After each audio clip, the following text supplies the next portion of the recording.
Hello and welcome back to another video on the rest of my anterim edition of AEW Dynamite Out of 10. We got the second semi-final in the Women's Own Heart Memorial Tournament, Rogi Soho against Sky Blue. Adam Cole and MJF continued their reluctant partnership as we got more blind eliminated tag matches, and we kicked the show off with Chris Jericho taking on Commander. So yeah, lots going on. Let's get straight into it.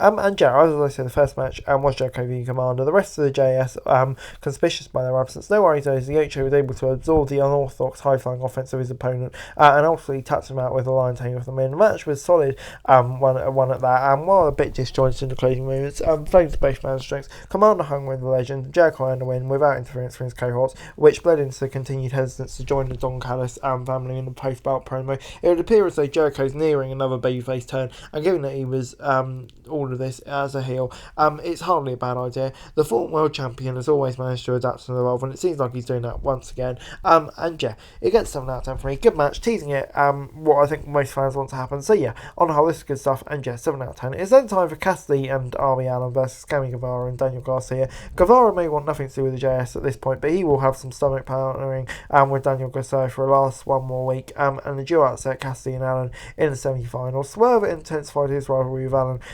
interfering, costing the babyface the match, while Guevara's act of contrition afterwards by extending his hands to Darby furthered his upcoming character switch. The match was a ton of fun.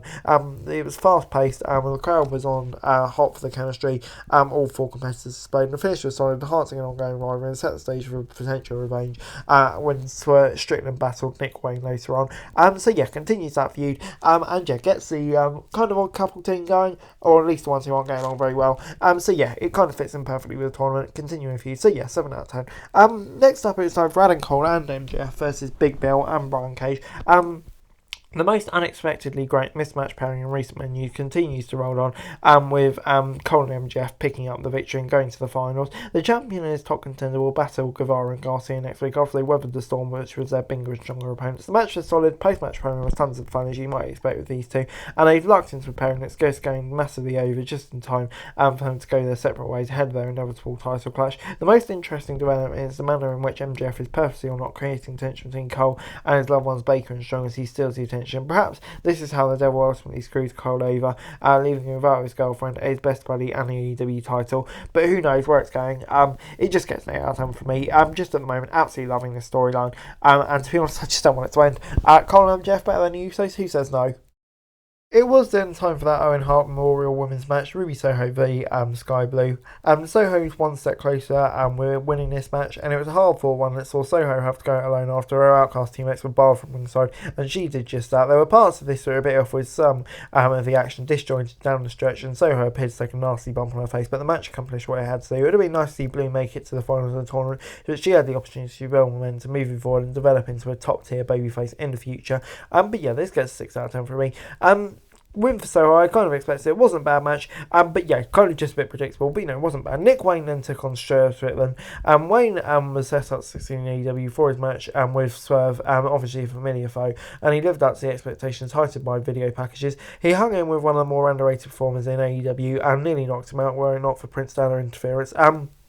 Wayne ultimately filed to the GML driver as Strickland ramped up his aggression. There was strong instruction for the young competitor, and Khan and AEW Brass Hope will be hoping a foundational player in the company's being found, and he could not have been in more giving selfless work again than Strickland, who, they were really well together in the match. Swerved to identify the rivalry between Allen and Strickland as well, which was really good. So yeah, on the whole, it gets a 6 out of 10 from me. I think solid enough debut, and yeah, definitely can't wait to see what more in the future for these competitors. Kota Ibushi is coming to All Elite Wrestling. After years of expectations from fans and the Heritage star, it was then announced that he would join his friend Kenny Omega in the company, and he finally will. He'll be on the elite side of the Blood and Guts with Omega, the Bucks, and Page in their war against the Blackpool Combat Club. Moxley, Takeshita, and Callis then revealed that Wednesday that Pac will join the Heels as the 5th competitor, rekindling the Bastards' long feud with Omega. Despite coming in late, Ibushi's arrival will still be a big deal for those who have followed him since New Japan. His debut next week will have a big deal. Social media will run around and be hotly anticipated. And yeah, this storyline's going to go far. Can't wait to see Ibushi in AEW. Obviously, been long been rumoured. Slightly surprised it was Pac. Thought maybe it'd be Jericho, maybe even Punk. Who knows? But no, it's going to be Pac and Jack. Can't wait to see him back in AEW as well. And I think that's along with all the history as well. So yeah, this really has intensified my hype for Blood and Guts. That is for sure. Overall, AEW Dynamite gets a 7 out of 10 from me. Yeah, on the whole, I really enjoyed my episode of Dynamite. Obviously capped off by that huge announcement to win the show. But yeah, some really good episodes throughout the show as well. Really good matches throughout the show as well. So yeah, on the whole, really enjoyed my episode of Dynamite and can't wait to see where it all goes with Blood and Guts. But anyway, guys, that's the video. Thanks very much for watching. So like, share, subscribe. Let us know what's going down below for daily wrestling news and subscribe to my channel. It's going to be greatly appreciated. Thanks very much for watching. Peace.